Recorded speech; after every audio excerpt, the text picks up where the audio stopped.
Hello mga Mima! For today's vlog, another day, another vlog. Alam nyo na nga kung ano yung routine ko sa umaga pagdating na dito sa trabaho. Una ko na nga ginawa mga Mima, tinanggal ko na nga yung mga basura sa kinalalagyan nila. Pinaghihiwalay ko nga dyan yung papel at plastic, pati na din yung mga infectious waste. Everyday ko nga pinapalitan yung sa infectious waste mga Mima. Dahil kapag hindi nga siya tinapon agad ay nangangamoy nga dito sa OPD room pagbukas ko sa umaga ng pinto. Pagkatapos ko ngang magtapon ng basura ay naglagay na nga ako ulit ng mga garbage bag. Yung sa papel at plastic naman mga Mima ay hindi naman yan araw-araw talaga nalalagyan. Bukod nga doon ay hindi naman yan siya bumabaho. Nagpapalit na nga lang ako kapag punong-puno na talaga yan. Yung infectious waste nga lang mga Mima yung mahalagang maitapon agad dahil iba-iba nga yung nilalagay dyan. Kung mapapansin nyo nga ay karton lang yung lalagyan ng dalawa dahil sayang naman yung mga karton na hindi na ginagamit. Kaya ginawa ko nga kapaki-pakinabang. Sabi nga ng iba sa akin mga Mima, bakit daw ako ang gumagawa niyan? Meron naman daw kaming tagalinis ng hospital. Pero ang sagot ko nga ay kaya ko naman gawin to, bakit iuutos ko pa? Ako kasi yung taong ayaw makaabala sa ibang tao mga Mima para lang mag-utos. As long as na kaya kong gawin ay hindi ko na kailangan pa mag-utos. Dahil busy din naman sila maglinis ng hospital. At hindi naman din ito mabigat na gawain para sa akin. Obligasyon ko din naman ito dahil ako nga ang naka-assign sa OPD. Tsaka masaya naman din ako sa ginagawa ko. Tinatapos ko na nga lang magwalis dahil magpupunas pa nga ako ng sahig. Tinatanggal ko nga dyan yung mga buhok-buhok sa tambo. Halos araw-araw nga ako nakakawalis dyan ng mga buhok. Normal na nga yan dahil iba-ibang ang pasyente ang pumapasok dito sa loob. Pero pag alam kong mahaba yung buhok, ay alam na kung kanino yan. Syempre, sa akin.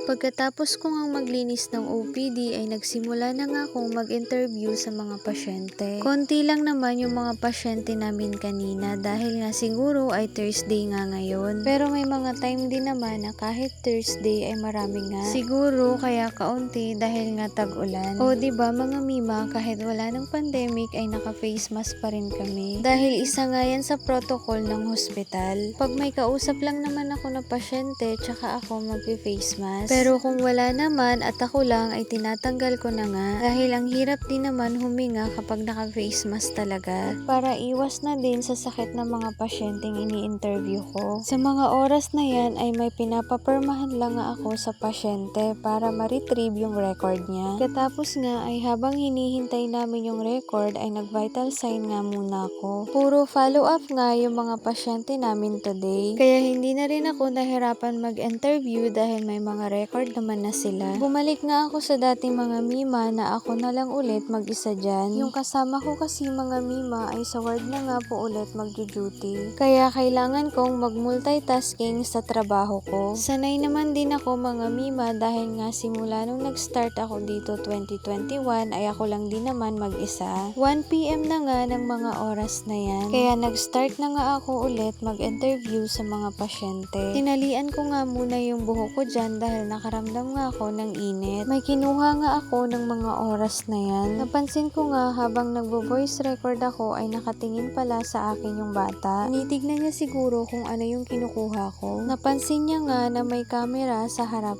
niya. Kaya sinisilip-silip niya nga din dyan. Pagkatapos ko ngang interviewin ay pinaupo ko na nga doon sa upuan para mapila na nga kay Doc. Fast forward na nga mga Mima. Wala na kaming pasyente kaya nag-encode na nga ako. Shout out nga po pala sa mabait na doktor namin dahil binigyan nga ako ni Doc kanina ng pagkain. At ayan na nga siya mga Mima. Wow! Thank you Doc at nabusog po ako. Nakarating na nga ako sa bahay mga Mima, sinalubong ako ng aso namin. May balak pa ata tong mag-bless sa akin, charis! At bago ang lahat ay mag-aura muna ako bago magbihis. Syempre, saan pa ba sa mahiwagang salamin?